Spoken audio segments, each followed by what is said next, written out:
কোটা বহাল বা বাতিল নয়, সংস্কার হওয়া প্রয়োজন। আমি একজন মুক্তিযোদ্ধা, আমি চাই কোটা সংস্কার হোক।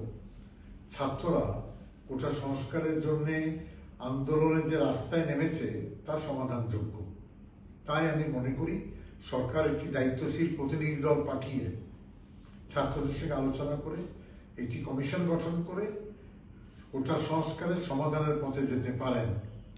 রাজাকাররা সবসময় ঘৃণিত, কারণ যাই হোক না কেন, ছাত্ররা আমি রাজাকার এমন স্লোগান ব্যবহার না করে অন্যভাবে প্রতিবাদ করতে পারত।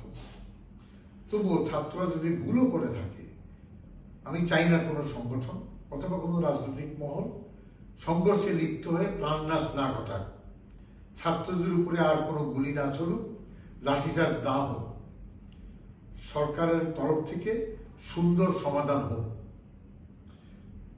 আমি মনে করি যে আন্দোলন চলছে, একটি নির্দিষ্ট মহল এই আন্দোলনকে নির্দিষ্ট স্বার্থ উদ্ধার করার জন্য ব্যবহার করতে পারেন। তাই আমি ছাত্রদের আহ্বান জানাবো, সচেতন থাকবেন, সতর্ক থাকবেন, কোনো অবস্থাতেই যেন আপনারা কারো দ্বারা ব্যবহৃত না হন।